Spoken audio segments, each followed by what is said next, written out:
Well, it's my very, very great pleasure this morning to talk with Liz Hirsch Naphtali, and I feel so honored to have you here, and so excited to have this conversation. A little daunted because the subject matter we cover is grueling, but for those of you who are listening and watching, you're about to meet an extraordinary human being with an amazing story, not an easy story, but one that if we're open to hear it and be affected by it, it can change the course of our lives and give us great hope in this context of darkness and suffering. So, Liz, welcome to Sydney. Welcome to Better Stories podcast. Welcome to Never Again Is Now. It's just so lovely to have you here. Thank you. And thank you for having me, and thank you for the work you're doing. Well, let's jump straight into it. You've written a book. It's called Saving Abigail. Tell us about your connection to Abigail. Tell us how all this came about. So look, it starts with many years ago when I moved to Israel, and I lived there for the 90s and raised my kids there. And I had family living on a kibbutz in a community, a beautiful community along the border of Gaza in Israel called Kfar Aza. And it starts with raising my kids and spending holidays there and Shabbat Fridays there and Saturdays and just getting to know this beautiful community and my family. And for me, one of the greatest memories of living there was this kibbutz and was this time that I spent there. And I think it was because I looked at it as this idyllic, gorgeous place to raise kids. Kids could run free. People had this community. There was love. And at this time, we could see that there was Gaza. You could see right across the fields. But in the 90s, there was a lot of coordination. There wasn't incredible violence. And sometimes there were issues. But for the most part, and I can speak for the people living in the Kfar Aza neighborhood and along the border, that the relationship was one of hope and peace and wanting people to live in dignity. And many times the people in Gaza were coming and working with the people living in Israel. And many times the people living in Israel along the border were helping. So these were peace-loving people. And fast forward 2023, I wasn't living in Israel, but I returned to Israel on October 6th. I was going because I had kids that lived there, and I was going to visit. And, many things had changed. But what hadn't changed was that the people living along the border, they still were peace-wanting, caring neighbors. They did not want war or fighting with the people living in Gaza. And this was the beginning of a horrible war. So let's just back up a little bit. Some of the rhetoric around Israel is it's a terrible apartheid, genocidal, evil country and committed to the eradication of Palestinians, right? The people down south, your family, they were not like that at all. They really longed for peace and tell us a little bit. The majority of Israelis long for peace. Yeah. The thing I know about Israel is that I'm a strong believer in Zionism, that Israel is the indigenous home of the Jewish people. But I also believe that it is, in the modern days, a democracy. It is not a perfect democracy. Neither is my country of America perfect. I don't know how it is for you here. Australia is a perfect democracy. Okay. Nothing ever goes wrong, and our politicians are unbelievably wonderful human beings. We're all humans. Yeah. We all have. But I believe that, the thing that people don't understand is that in Israel, that the Arab population, people from the LGBTQ community, women, they have rights. And it is not a place where they are segregated and do not have rights or are treated badly or perhaps even murdered or exiled for their beliefs. Everyone has a right to speak. And you see it. You see people through the streets before October 7th protesting against judicial overhaul. You see people on the streets protesting that their government release the hostages. They do not get killed. They do not get sent out of the country. It is a democracy. And again, imperfect, but a democracy. And look, I don't go into all of the fighting. I lived in Israel for many years, and I saw a lot of incredible fighting. But what I saw a lot of incredible work was being done was trying to have Israel be safe and secure, but living in a region that was tough, surrounded by neighbors where a lot of hate was coming in. And look, I can go into it, but really every young person goes into the army. And they go in because they understand that first they love their nation, but they also go in, boys and girls, to protect and to honor and to do what their generations have done before. And the interesting thing is that it's never about going and fighting outside. It's about protecting what they have. And so for me, October 7th was the beginning of a war that had to go out and fight outside once again, but that was based on protecting the country of Israel as we have it. So take us now through those, maybe the 24 hours of October 6th. You land in Israel, you're in a hotel in Tel Aviv. What happens? So look, something that people don't know is that Israel, and for years, people are running to safe rooms, bomb shelters, because the missiles that get sent in from the north, from the south, from Hezbollah, from Hamas, and now we see from the Houthis, from Yemen, we've seen from Iran. Israel is a country that has constantly been under attack. And in the last few years, I've been there many times where you're running, and people that live there, my children who live there, they're running into bomb shelters. I have an app on my phone that tells me when I'm in Israel when to run. Yeah. And it blares. And I don't turn it off when I'm not there because my kids are there and I want to know where they are and what is going on with them. I think many people here have no idea what that's like, but that we're sitting here in a beautiful office tower in Sydney, and just imagine if every second day, in the middle of a meeting, in the middle of lunch, in the middle of taking your kids to school, the siren goes off. You have to pull to the side of the road. You have to run for shelter. You do not know if a bomb is going to make it or if it'll be blocked by one of the military... the Iron Dome. But you don't know. Yeah. And this is, or in the middle of the night, or in the middle of anything, and then you wait till it's over, and then you go back to your normal life. It's crazy, isn't it? I mean, we just have no idea. And this has been going on for years. Yes. This is not a new thing. And the Israelis have just adapted, and we in the rest of the world have just been happy to kind of go, well, this can just go on, and it's just Israel, and they kind of... Or they don't even know that it goes on, as you said in the beginning. Yeah. And so for me, like, what I want people to understand and why I'm here and why I do this work is to tell the truth. And the truth is that it's not a way anybody should be living. Okay. But you ask about October 7th. Yeah, so let's go back to that. So that morning, the alarm in my hotel went off around 6:30. And then also the hotel announcement was go to the safe room immediately. So you go, and in this hotel, it was the stairwell. And I get there with people from all over the world, and we're all in the stairwell, up and down, infants, people, grandparents, everybody is there. And then you wait, and then after about 10 minutes, they say you can return to your room. So the first one, you're like, okay, I'm in my pajamas. You don't have time to get changed. You do not have time to brush your teeth or pull your hair back. You just run. Do your makeup or... But then you figured, okay, now my day will continue. I'll go see my daughter who was living there and have brunch with her and, start my week in Israel. And because I had arrived the night before. And the sirens kept happening, right, one after the other. And I'm in the middle of the country in Tel Aviv, but they keep happening and we're running back and forth. And, throughout the hour or so, you see people starting to get dressed because they believe they're going to be going to shul, to synagogue. It's Simchat Torah. They believe they're going to start their day.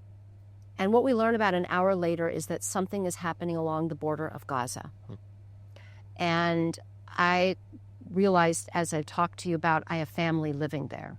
So I call my family, I call my sister-in-law, I call my niece, no one answers.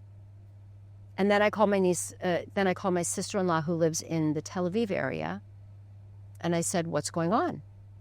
And the first thing she said was that my niece Smadar and her husband Ro'i and their baby girl Abigail had all been murdered that morning by Hamas terrorists in their home. How did she know so quickly that had happened? So the way we knew was that my niece and her husband had 3 children.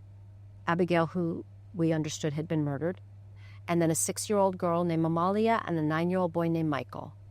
And Malia and Michael, 6 and 9, were locked in a closet in their home with a cell phone, telling us and telling the world and telling the family and telling everyone what they had witnessed that morning at 6:30. And what had they witnessed? So at 6:30, when the alarms went off, their father, who was a photojournalist, he had gone out. He had done this many times to take pictures of the missiles to report to the rest of the country.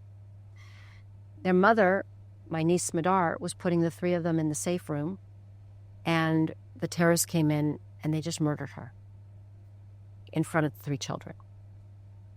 Then the 3 children ran outside, and their father, who was running back, because he realized this wasn't just a normal missile attack, it was an incredible terror attack. Yeah. He had actually taken photos of people paragliding in that morning to land terrorists in their kibbutz, in their community. And he picked up Abigail, who's the 3-year-old, and ran with Michael and Amalia, and he was murdered while running for safety. And he fell, and Abigail was in his arms. He fell onto her. And the 6 and 9-year-old Michael and Amalia, thinking their father and sister were murdered, they ran home and locked themselves in a closet where they stayed for 14 hours. Nobody came before that. The IDF did not come, the Israeli Defense Force. These children were alone for 14 hours, on the phone, but alone in a dark closet. Having just seen their parents murdered in front of them by and their terrorists. little sister. And their little sister. They believed. Yeah, yeah. So you hear that. What was that like? What did you feel when you heard that? I mean, how on earth do you, what do you feel? Look, I still remember hearing those words and not believing that they could be real. But what I also knew is they were. And it was a day of just crying and crying, but also reaching out, telling people in the family in Israel what had happened. Because I knew that even my daughter hadn't heard. I knew that my another aunt hadn't heard. And I was trying to share with them because we all needed to know. Yeah. And then in addition to that, I was throughout the day telling people that started calling me from America, asking what was going on. Yeah. And I was able to tell in the same way that I'm here still telling the truth about what happened on October 7th, which was that there was this incredible terror attack. And I wish I were not here, and I wish it did not happen, but how tragically it affected my family. So you were relaying news back to the US, trying to process it, talking to your family in Israel, tracking what happened. So 14 hours hidden in a cupboard, talking on the phone. So how did that phone stay charged all that time? So it's a really good question. And I will say during those 14 hours, Amalia and Michael were connected with a woman named Tamar, who was from the north of the country. And she was I call her, I really think she saved their souls. Yeah. Because she was a social worker and she was connected and she basically spoke to them for the majority of the 14 hours. That was really why I asked the question, because I read in your book, you talk about Tamar. What an incredible gift she gave those children. It gives me the chills still, and I could cry to think that they, look, she wasn't a family member. She wasn't the military. She was a kind woman who was talking to 2 children and giving them love and support. And think about this. They're in a closet, and their mother's body is laying there. And here is this woman who is telling these children who wonder what's going to happen to them, you are loved, you are going to be taken care of. And that's what I go with, which is the strength of this woman, and that at one point, and your question is, the battery starts to run out, and Michael knows. And Tamar has to make a decision to send a child outside to see his mother, but also to get a cord to plug in the phone, knowing that there are terrorists everywhere. And they have been back, and they're not in the house at that moment. But what is the right time? And she has to make a decision, a life-saving or a life-threatening decision for a child. And Michael is a hero. He runs outside, and he gets the cord, and he charges the phone so that they can stay connected. Yeah. Something I don't understand. I can relay the story, Yeah. but I can't even digest what it meant for Tamar to do that and what it meant for Michael to do that. But I guess what we can think about is in that moment, they made the best decision, and it was the right decision, but the bravery of a woman hundreds of miles Yeah. away, and of Michael, a 9-year-old boy, and Amalia, a 6-year-old child. It's inspiring. Yeah, heroes don't always wear capes. Or recognized. Yeah, that's right. Gosh, this is so hard. I don't know. I mean, I do know what. I just want to say how much I want to honor your relentless courage and vulnerability to tell the story over and over again. I mean, I'm just hearing it and I'm wanting to weep. So tell me then what happened with Abigail. So she's lying under her dad. He's been murdered. She's covered in blood. But she survives. Yeah. She's not wounded. Amazing. Physically. And look, we didn't know for a few days what had happened. Think about this morning, there were hundreds, over 300 terrorists that came, well armed, grenades, weaponry. This is just into the kibbutz, because there were thousands of them around there were over 3,000 in the entire border that penetrated and came with the one concept: to destroy and to kill. Yeah. 300 come into this community, a small neighborhood that has about 700 people there. Gosh.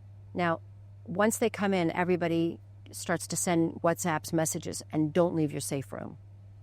Yeah. But they also are starting to get messages of who's been killed or who knows that that the Hamas terrorists are in their home. They're sharing all of this. It's in real life moments. And what we didn't know was what happened other than what Michael and Amalia saw. Because it also took about 3 days. Once the IDF finally got there, and it took them hours to get there to start to protect the people that were hiding and that had actually survived. But by the time they got there, many had been murdered and had been kidnapped. But what we learned was that Abigail's body was nowhere to be found on this kibbutz. So we also learned that a man named Avichai Brodich, who was Abigail's father's best friend, was leaving his home. And he saw this little girl when he opened the door. What had happened between then and when Abigail had been under her father's body is she had gotten out from under his body, covered in his blood, gone to one neighbor who did not answer because they were locked in their room. And she goes to the next house, and that is the house of the Brodiches. And Avichai, who was a member of the security for the kibbutz, opened the door and sees this little girl he has known since she was born, drenched in her father's blood. And he brings her inside. And he puts her with his wife and their 3 children, all under the age of 10. And he goes out to protect the kibbutz. He's injured and he does not come back. He's airlifted out. He does not come back. But what we learned from him is that he indeed had seen Abigail and put her with his wife. Wow. So Abigail survived. She's with his wife, Hagar. Wife, Hagar, and Hagar's 3 kids. And then what happened to them? And then people on the kibbutz saw a few hours later that Hagar and her 3 children were being marched off the kibbutz. So they were then kidnapped. We weren't sure Abigail was there in the sense that they saw this woman and her 3 kids. Gotcha. But no one said, yes, for sure, we saw Abigail. It was a war zone. Yeah. I mean, just to think about a 3-year-old child running in a war zone from home to find safety and security. Yeah. And then being marched off. But what we understood was that if she was put in the house there and their family she and her kids were then being taken off, that Abigail had to be there. Yep. But what we learned subsequently was that Abigail indeed was there. And when the terrorists came, they made Hagar, her 3 children, and Abigail put on sandals, and they marched them off, and in Hagar's car drove them into across the fields into Gaza for 51 days. 51 days. That's unthinkable that you'd do that to a 3-year-old and younger and babies. So you find out that Abigail's now held hostage. Are you still in Israel? When do you go back to the States? What happens? What do you do? So I went back to the States the next day. Okay. Everyone said, get out of here. We don't know what will happen. If it'll be a full-blown war, we don't know. Yeah. But it's better for you to get out. I was staying in a hotel. Yep. And it didn't make sense to be there in terms of, like, I didn't have a home there. My daughter lives there. Yep. And I didn't see her the whole day. And the next day I'm leaving, and I go to her home, and I give her a hug for half an hour. And I'm like, do you want to come back with me? And she's like, no, this is my home. I'm staying here. So I go to the airport. I get back to New York, which was not an easy feat in that moment. Most flights were canceled. Yeah, I was going to say, how did you get on a flight? I got on a flight through the Emirates and then came back. Okay. And got to New York, and somebody said, go do CNN. And I did an interview with Abby Phillips, CNN, 2 days later. Okay, so just back up a moment. If I flew back to New York and someone said to me, go to CNN, I'd be like, how do I do it? So what's your background? I mean, you knew people who knew people. I knew people. Something in your I read your book. So when I read your book, I thought, it's like God had prepared your background to be the person who could bear witness in this moment for such a time as this. So yeah, I've thought about that, and people have said that, and you said it actually very beautifully, which is that I did grow up in a world of supporting political leaders. I grew up in a world of giving back and supporting so many, I'll call them charities, also groups that were about helping people. Yep.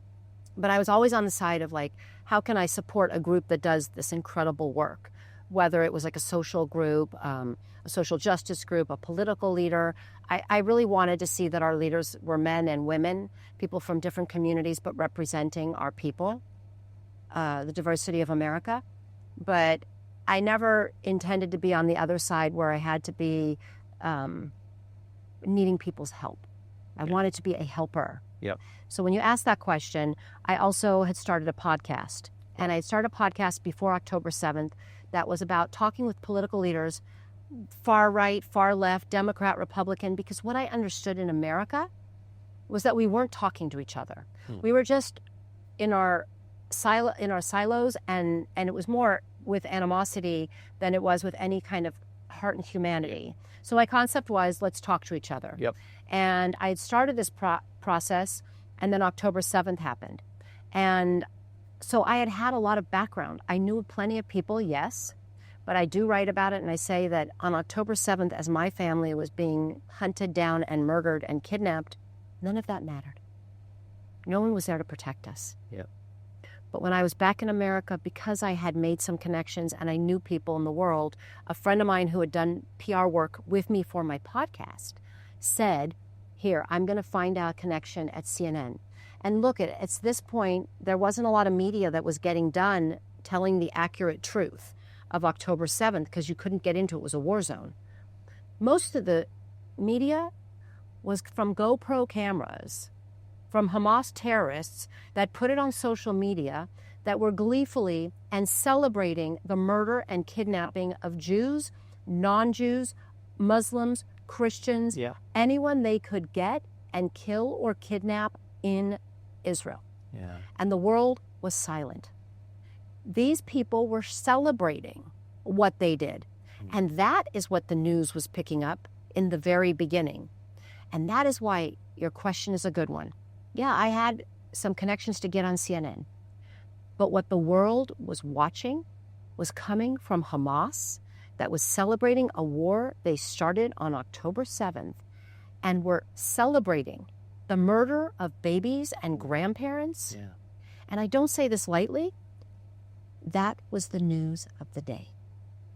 Well, I remember vividly that extraordinary footage of the guy phoning his parents in Gaza saying, I've killed 10 Jews, and put my father on, and the mother and the father in Gaza are celebrating this and that. I mean, that you're exactly right. That was leading the news. Where in the world would we, as world humans, look at a man who did exactly that and not think this is a horrific humanitarian terrorism crisis? Yep. And yes, that was one instance, but there's hundreds and hundreds of instances like that. And so when you say, like, how did you get there? What did you do? I mean, they started to get the world to understand what they were doing. I then was able to talk about it, but we are still talking about it because we are still trying to make sure that the world knows that that horror really took place and that those people celebrated what they did. Which is extraordinary, because within a few weeks, people were denying that it actually happened. And even now, it's like, well, when anyone talks about the war in Gaza, they never start with October 7th. But isn't that ironic that the people that are protecting, and I, by the way, I really, watching for the last 19 months, children in Gaza suffering, that it pains me. Yeah, I understand how it happened, but I want to be clear, it does pain me. of course. I can't Of course. look at it It's terrible. and think, oh, it's okay. It's not okay. But when we don't go back to who started it, which was Hamas terrorists, knowing, by the way, that a war would happen and that it would affect the people, and they don't care. Yep. But when you talk about October 7th and that these people came with this intention and they were proud of it, and then you have people here in Australia or people in America that are denying, I don't get it. They're denying something that they're supporting the people of who actually did the work and were proud of the work. And filmed themselves doing the work. Yeah. And so even all this time later, I still can't make sense of it, because how do you deny it when the people you're supporting are saying we're proudly have done it? Does that make sense? It makes no sense at all, except in the Orwellian post-truth, say whatever you want to say, irrespective of what actually happened, in a way that will advance your cause. That's the world we're in. So what you're doing is vital. You go on CNN, you talk about Abigail, you talk about the hostages, you talk about what happened. What then? You then embarked on a mission to bear witness about Abigail. Yeah. Tell us a little bit about that. What happened? What did you do? Yeah. Once Abigail, we realized, was a hostage, I asked, please send me her photo. And you see her picture right here. And I said, I got the photo and I put it on my desk and I looked at the eyes of this child and I said, I'm going to save you. No, I had no idea what that meant. Yeah. But I was like, okay, I'm going to save you. And also keep in mind, in the beginning, there was this belief that they were going to return. Hamas was going to return 250 people they stole after butchering and murdering 1,200. That included children. But that day when they kidnapped and stole 250 people, over 35 of them were under the age of 18. There were infants, there were babies, there were children. And you kept thinking, they're going to return them. Like, what are you going to hold as hostages, a child? But they didn't. Why did people think they were going to return them? I mean, because I think we looked at it not naively, but just thinking like, they wouldn't keep these children. Yeah, surely they can't. Why do you want to be having evil or the work it takes to take care of a child? Like, yeah. I don't know. It wasn't naive, but it was like this, like, I'm a normal person. Yeah. I would understand it, but I couldn't get into the mind of a terrorist. Yeah, and a normal person wouldn't do that. Like, Yeah. it makes no sense. No. So anyhow, I took this photo and I decided that I was going to do whatever I could, but I didn't know what to do. As I said to you before, I knew people in the political arena, but I'd never been on the side of I need help. But I got a call from a woman named Sophia, this beautiful woman. I had never met her. She said, I'm from North Carolina. I'm going to Washington, D.C. to talk about and share the story of what happened on October 7th. This was not even 10 days later. And I'm going with another family whose loved one was kidnapped, Keith Siegel, who's from North Carolina, my neighbors. Will you come and bear witness? And I said, of course. The next day, basically, we were in Washington, D.C. And I took this photo, and I made hundreds of copies of the photo, but I also made hundreds of copies of the photo that showed all 250. It was a mosaic of all the faces. Because I didn't know what I was going to be doing, but I also knew that if I was going to tell the story, and you and I know the photo is what people understand, but also beyond the word hostages, people could see they were real people. Yeah. They could have been your child. They could have been your father or your mother or your sister or brother. And we went to D.C. and we just told the story. And this was about 2 weeks before majority of the families could even get to come to America, to understand that they needed to come and bear witness and tell their stories to our leaders. And in those first few weeks, people were helping me and introducing me and bringing me to people that I may have known, but that I didn't know to call them. And I was really at the mercy of people and their hearts, Democrats, Republicans, Jews, non-Jews, people saying, let us help you. And I sat in meetings. I didn't know if these leaders were a Democrat or a Republican. I didn't know if they were Jewish or Christian or Muslim, but I knew that we needed to tell the story. And I did press, same thing. And I just kept giving out the photos and making sure that people understood that Abigail, this 3-year-old, had been stolen after witnessing her parents' murder, but that there were 249, 50 others that also had tragic stories, and they were all being held by Hamas terrorists in Gaza. How, you're in your background, you're a successful businesswoman, you're used to being the funder, the enabler, the helper, in control. What was it like to be so vulnerable and powerless and out of control and needing help from everyone? It was something I didn't understand. But what I did understand was that in order to do this work, I had to go to that place. Yeah. And I also understood 2 things. One was that there was a powerful message that I could share, a tragedy that I could go into a room and people were bawling, and I needed to do that. I also understood that in order to support the other families once they came, I had to be vulnerable. And I at least understood how our political system worked a bit, but these people were coming from Israel and they had no idea. And so it gave me also an opportunity to be in a place to give them, while I'm suffering, to at least give them some love and support and to give them the strength, which was a role that I played because, yes, I wanted to be helpful, and in the same breath, I needed help. But what I also understood was that when I was trying to take, whether I was speaking to leaders or in the press, it wasn't the time to cry. It wasn't the time to break down because I needed to get something across.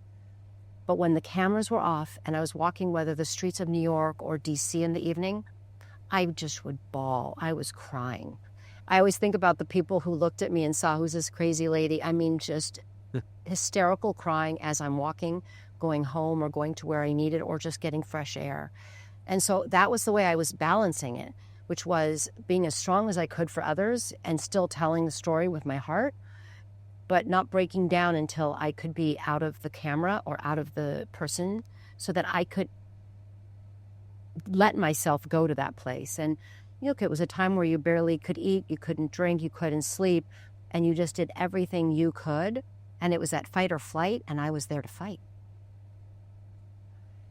One of the things that I always think about a lot is how history moves along, and it is by individuals. It's there's a famous book by Bryce Courtney, a South African, called The Power of One, that they made into a movie. But I think, like, you were one person, and you just did what was right. You went, this is what needs to be done, and I'm going to do it at great cost to yourself. That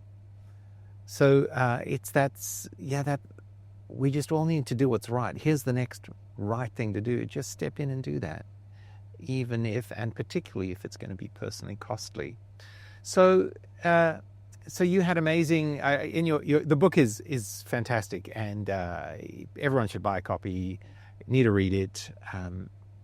You had some amazing meetings with the administration and with senior leaders, including President Biden. What was he like? How did his administration deal with the hostage situation? So I'm going to back up and just say one thing, which is that on October 7th, there were 12 Americans that were kidnapped. There were over 40 that were murdered. And we had the early support of President Biden and his administration. And, you say there were all these other families that were also fighting for their loved ones. They knew they were kidnapped. They didn't know if they survived, how they were taken, all their stories. But it was it was a collective. I was part of, the American families, and we were part of all the families. Oh. But because we had American citizenry and passports, we had certain access. We We had certain access to the White House and to President Biden and his team that others perhaps didn't have. Yep. And, early on, President Biden was reaching out to the American families and hearing their stories. I wasn't on that original Zoom. We didn't even know if Abigail was alive. But he was there via Zoom meeting with these families.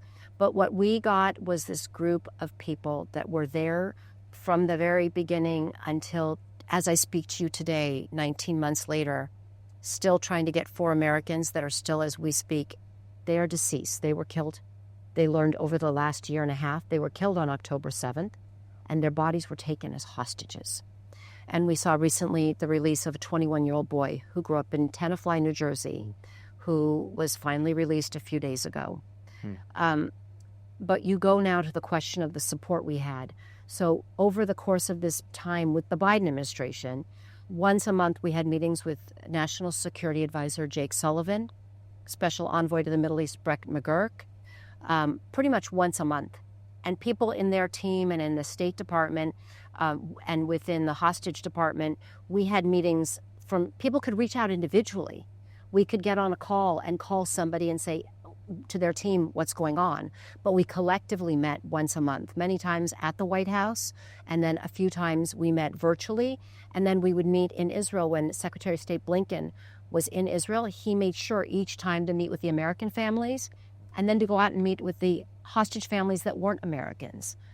And we had leaders from the Hill coming, Dems and Republicans, on their codels, their trips to the Middle East. And they were meeting with Americans and other hostage families. The American government, the legislative branch, and the executive branch were continuing to be very supportive of the release of the hostages in Israel and in America. But the thing that we had unique about President Biden was that we did meet with him a few times. But we met with Vice President Harris a few times. And what we understood was that through all of this, that they were fighting for the hostages, the Americans, but all of them, and really trying to work with the Israelis, the Qataris, the Egyptians, and make sure that there was pressure put on Hamas and on Israel to kind of find a way to bring home these people. And we did get a deal at the end of November of 2023. And that was a deal that brought home 105 women and children and some foreign workers that had been stolen that day. And it goes back to that idea of the people that were killed and murdered and stolen. They represented people from 30 different nationalities, 5 religions. They were murdering Muslims. They were murdering and stealing Christians. And so I bring that only because I want, when people are listening to this, that they understand this wasn't a humanitarian crisis. This was a terror attack, man against man. We can point out the differences, but in the end, this was just an attack of hate. And people, innocent people that weren't one religion or one nationality, were affected and killed and kidnapped.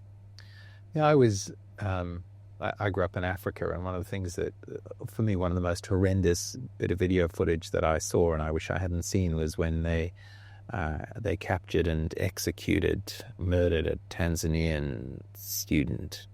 And I just thought, what kind of evil? I mean, here's a guy from Africa coming to learn from an Israeli kibbutz full of peaceniks to learn about farming and agriculture. So and he had just arrived. I just go, what kind of evil is that? So there's a deal. Tell me what it was like when you heard that Abigail was on the list. Well, she was released on the 3rd day, and the days leading up were horrendous, because while you were, as a family member and the aunt of a 3-year-old, who, by the way, turned 4 2 days before she was freed, in captivity, anybody that was being released. And I go to this moment where people are questioning one person being released, not everyone. Anyone that comes home alive and safe is a blessing. And so these first 2 days, you see women and children, they're coming out, and you are like, it is a miracle. But you're hoping that it continues, because you understand the fragility of this. The fragility that there could be a breakdown. Somebody could break the ceasefire. But I knew that President Biden and his team was very focused on making sure that this worked, and that the Qatari mediators, who were the ones putting influence on the Hamas terrorists, were making sure. And so you just didn't know. But on that day when we knew that Abigail was going to be released the next day, you still couldn't believe it. Yeah. Because until I saw Abigail in the arms of my niece, I just couldn't believe it. And I will say that President Biden called myself and our family in Israel when Abigail actually passed into Israeli territory out of Gaza. Wow. And he was calling to tell us that she was released, and calling to tell my brother-in-law in Israel she was released. But until I saw Abigail in my niece Laron's arms with her grandmother, Shlomit, I didn't really believe it. And when you saw that, what did you feel? You know, I felt a relief, and I could finally just sort of breathe. And truthfully, I was like, okay, she's safe. Now we have to continue. Right, yeah. And it wasn't a long time because I wasn't in Israel. I knew she was safe. I was getting used to You're back in the States now. I'm in America, Yeah. and I'm sitting in an apartment with my daughter and her husband, and we're watching TV screens and getting calls, and people are saying congratulations, and you're in that moment, and it's like you're crying and you're happy, and then you're just going to this moment of, okay, but tomorrow more women and children need to come out, and more women, and how do we make sure this sticks? And so, you know, for ourselves, it was incredible joy because this child was free. Yeah. And, you know, I was hearing from my niece and how they were doing in the hospital, because everybody that comes out goes and spends a week or two in the hospital. Think about this. Abigail had been starved. A 3-year-old, now 4, had been starved for 51 days. They had had no hygiene for 51 days. They had been in the dark. Think about being in the dark for 51 days. And, you know, now we talk about it and we have hostages that have been there almost 600 days. But for us at that moment, it was a child for 51 days that had been abused. And so they end up at the Schneider Children's Hospital. Shout out to Schneider Children's Hospital. Shout out to Schneider Children's Hospital, because it is a hospital that does miraculous work. And I understood the preparation they did to bring in these children who had been there for so long, and the work they did to make sure that when they got there, they felt warmth and love and not a sterile environment, and that it wasn't dark and that it wasn't scary. And you think about what they did to make sure that these 35 children who came home, what they were going to come back to was warm and joyful. And I see you tearing up, and I am. It's not just a shout out. It's like, it's what we want to know that people are doing, which is thinking about what they're going to be able to offer to somebody that has been suffering for so long. And that is what Schneider Hospital and all the doctors and the administrators and what they did to make sure. And I've never talked about it, but you brought it up. It's like it's a blessing. It's a blessing. And I recently interviewed a pediatric emergency specialist from Schneider. And what people here in Australia and around the world might not know is Schneider treats children from all around the region. There's no apartheid. It's the most wonderful, the Israeli health system. And Schneider, they will treat Muslim kids from Syria, and they were treating kids from Gaza before this happened. Yes. And the level of care they offered was just wonderful. So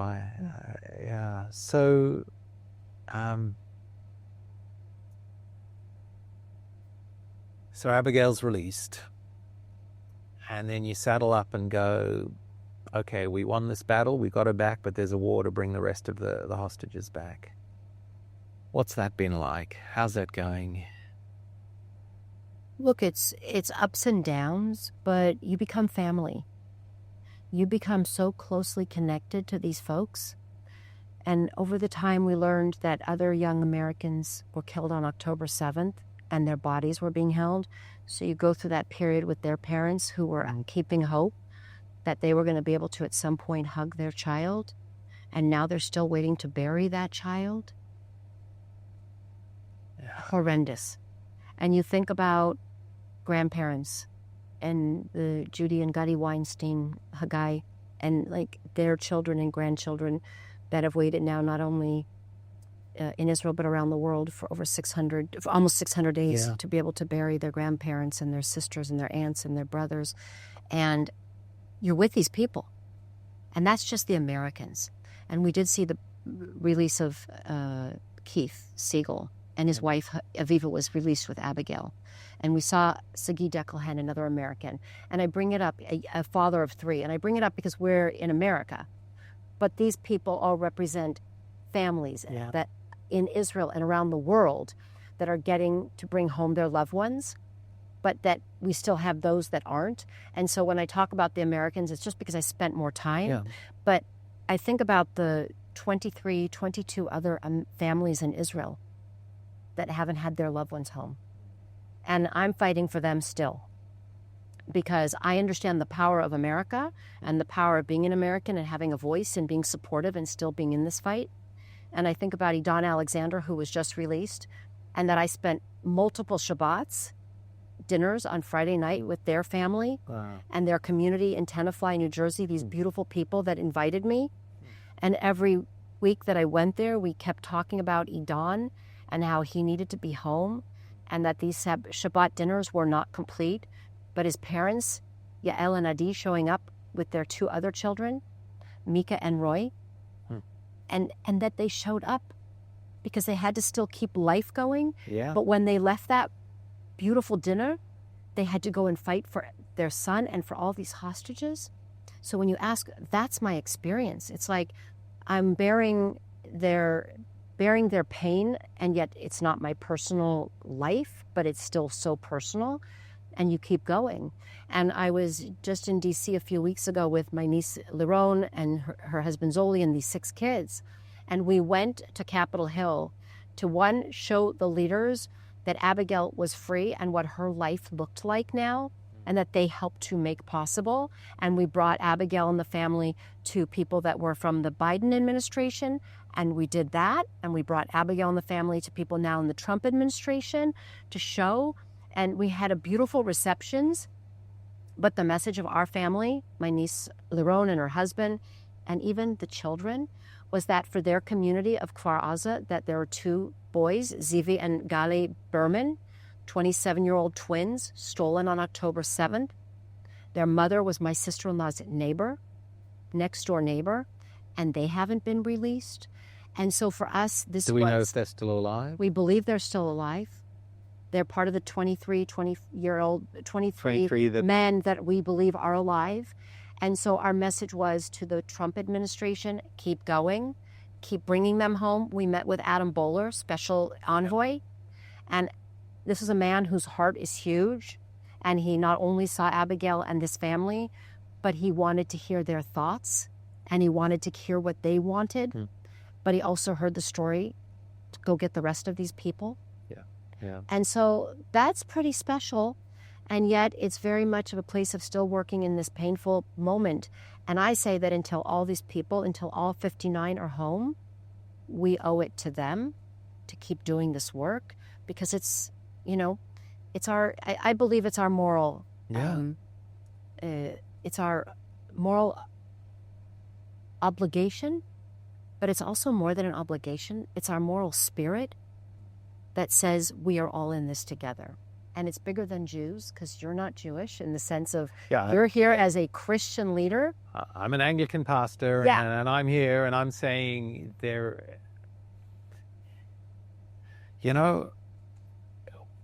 we walk past a lot of evil in the world, and we need to learn not to do that. And I understand, but an occasion, and we just have to not do that. We have to say, every one of us have a purpose in this world, and at least part of it has to be to push back the darkness and bring in the light, to push back the evil, bring in truth and justice and beauty.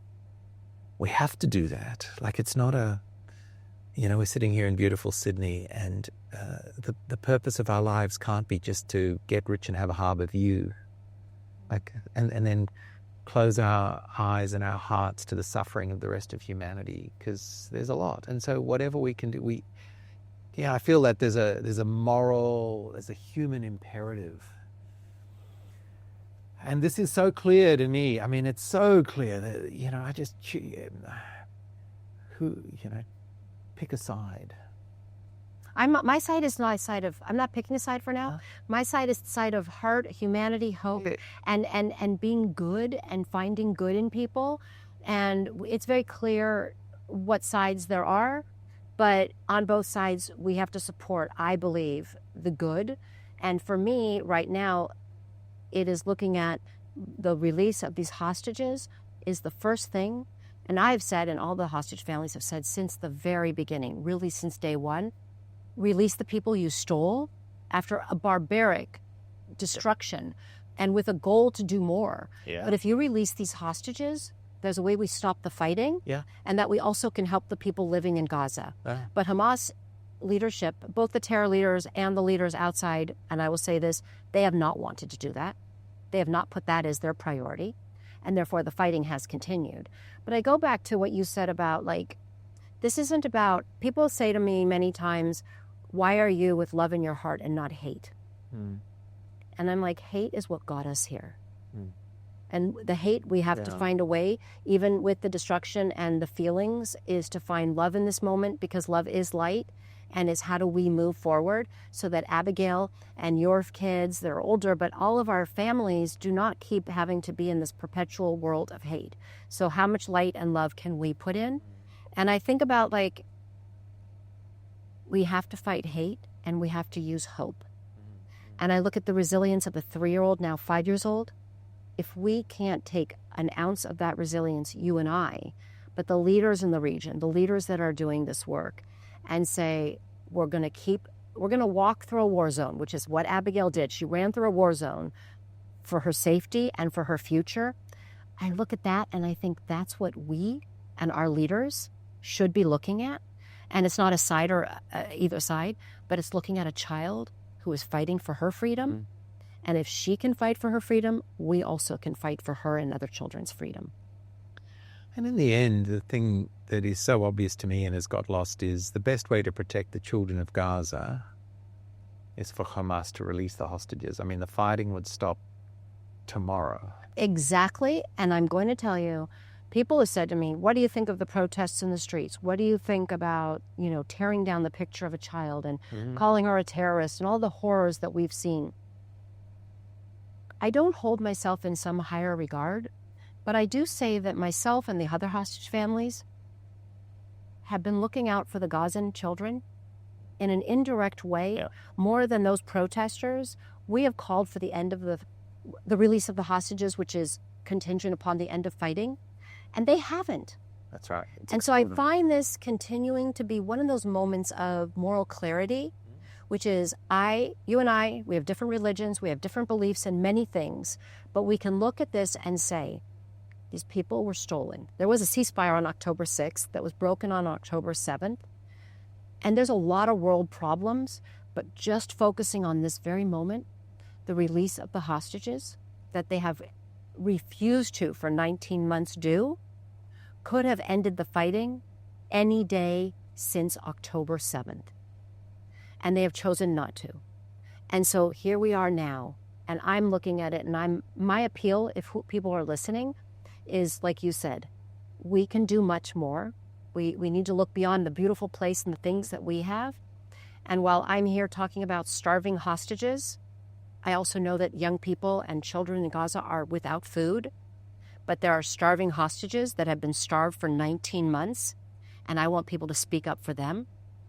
Just as I have spoken up for them and the children of Gaza, I want people to speak up for both sides.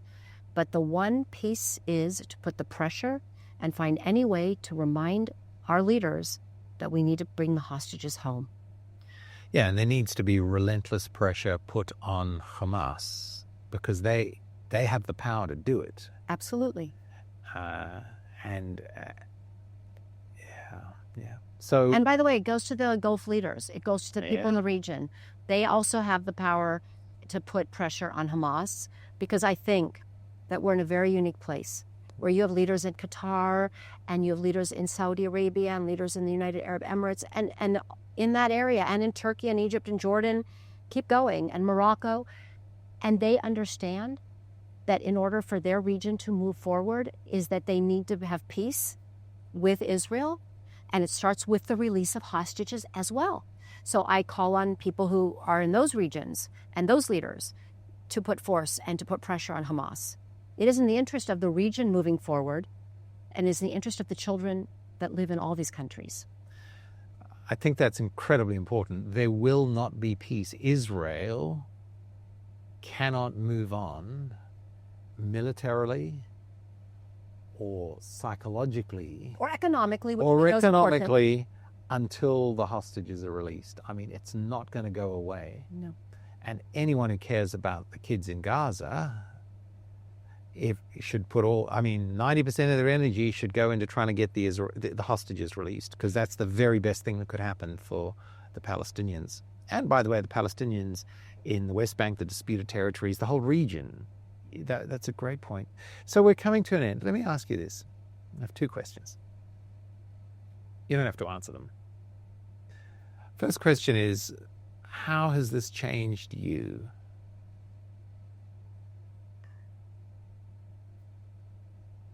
I've just learned so much.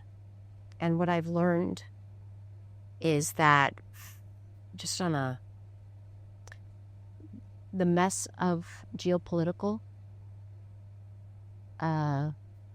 what's happened in the Middle East is such a shame, because so many people have suffered for so long, and that I hope that from this we do get to a place where people are respectful. We don't have to always agree, but respectful, and that nations that have made many mistakes, and there's plenty of blame to go around, that we figure out ways to move forward that are good economically, but that are good socially, and that understand that we can have differences, but we have to live in the same neighborhood together, meaning in the Gulf regions, the Middle East. So that's something I've learned, and it's not a naive. People are like, oh, she's just so naive. No, I'm not. I truly believe that we all have to kind of look at the Middle East and say, okay, you've all grown up now, let's get along.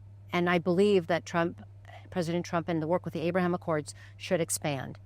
And I say that with great respect, but it starts with the war ending and the people being released. Personally, what I've learned is that amidst so much horror, there's so many good people. And having hard conversations or reaching across divides or looking out and seeing how we can work together, there's a lot of opportunity.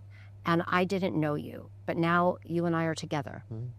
And I figured that throughout this process, when I'm hearing about hate and people on campuses, and that's a lot allowed, but it's not the majority of people. The majority of people are good human beings, and they want to get along, and they want to figure out, they want to know the truth. Yep. That's part of why I wrote this book, was because I wanted to be able to share the truth.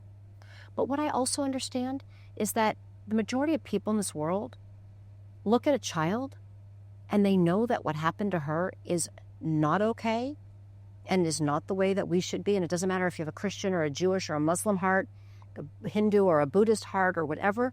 That's not the world we live in. And I look at it as like, how do we move forward together from this? Which you talked about love and light, and it doesn't take away from the horrors, but it's how do we move together? And how do we also elect leaders and we get people to work with us that also acknowledge that it is hard work, but that they are there to support humans and humanity, and that is why they are elected. And so you asked a very big question, but for me, this is really about humans connecting and how do we work together? Because if we do not use this opportunity and we go back to hate and destruction and we let it happen and we don't put an end to it, I say shame on us. This is that moment that we can figure out how to work together and to move forward. And for me personally, that's what I believe I will be doing for the rest of my days, which is telling the truth of October 7th, but using it as a way to bring people together as opposed to bringing people apart. There was a couple of lines in your book where you said, and I've got to go there because I'm professionally religious, or at least I have been. He said, he used to be very angry with God, like most of us who grew up in the shadow of the Shoah and evil and suffering and God, where the hell were you? And angry with God. And now you think, you've softened and you think we need all the help we can get. Yeah. What do you think about God now? I still, you know what I believe? I believe there's a reason we met. And I believe there's a reason why there's so many good people. And what I've also learned is that you and we all may have different gods, but there is a being, there is something out there that brings us together and that gives us strength, that has given me strength. And I write about it, praying at the Capitol with evangelical Christian woman that I had never met named Penny Nance. And for a moment, I felt warmth and I felt love and I felt strength. And yes, it was because she was doing that, but it was holding hands and it was that moment of giving me the faith and the hope. And so I still don't, and look, I've also spent a lot of Shabbats in shoals and temples that are reformed and conservative. And I have felt love and I have been there and I've been happy to be there and felt such great energy. I've spent time in churches, in black churches, in white churches, and I will go anywhere to meet with people. And I have felt great love and support. And it wasn't just the physical warmth of the hugs before and after the services, but it was being in that moment. So where you ask, so when you ask me that, yes, there is a faith. Yeah. And it comes, and I believe it is carried out and embodied in human beings, but I believe it's there. Yeah. And for me, I think that I had to get through this incredible pain of October 7th, which I still live with, but I deal with. And it started with this very much like, if there was somebody good out there, how did this happen? But then I've gotten to this place where there is evil in the world, and how do you move forward? And I'll just say this, Penny Nance, I talk about her a lot, but she said to me, not so long ago, she said, Liz, even I, a Christian woman, I have hate in my heart for what happened, but you walk around with love. And she was saying it as a compliment, and I looked at it, at what she'd said, and I said, part of the love I have is because of the support I've gotten from Penny Nance, but part of the support that I've gotten from so many people, which says there are more people that are good. And if we walk with love, it has such an impactful power that we can share with others. And we need to use that. And we need to use that because we need to shadow the hate and we need to elevate the love. That's beautiful. And it's no accident that the Tanakh and the Christian scriptures say God is love. And when we live in love, we live in God. And I always think, you know, if there's no God and this is an empty universe, then all the suffering's pointless. Now, if there is a God, there's still questions about it. I got that part, yes. But it's not pointless. There's No. somehow, you know, love will triumph. And what you're doing, and I want to say, what you're doing God's work in a very deep, profound way. And it is so incredibly inspiring to meet with you. And it's not an accident that we're having this conversation. And my journey over the last 20 months has been this extraordinary journey of connecting with people, with humanity, and finding this common cause and a sense of being carried along by the energy and the love of God together. So when I think about this, I go, well, 1 + 1. In God's economy, 1 + 1 equals like 20. I agree. Right? Yeah. And we just need to see that all around the world. We need more. We need a movement. And it exists. We just harness it, catalyze it. So I want to thank you. I don't know how... I don't know if we can do this on... I wanted to pray for the release of the hostages. That'd be great. If that's all right. I love that. Sorry. So Thank you. we're going to pray for the hostages to come back. And here's a photo of them. And let's pray. Great God, who brought the hostages out of Egypt thousands of years ago into freedom of the promised land. We pray now in this quiet moment for the release and the return of the hostages, that those who are alive might be brought back to be reunited with their families, and for those who've been murdered, that they'll be brought back to be buried with dignity so their families can find closure. And we pray that you will energize and inspire all those who are working for the release of the hostages. For my new friend and co-laborer in this work, Liz, fill her to overflowing with light and love, and keep her in this work until all are brought home. In the great name of our God, Amen. Amen. I want to give you a hug. Oh my God, please.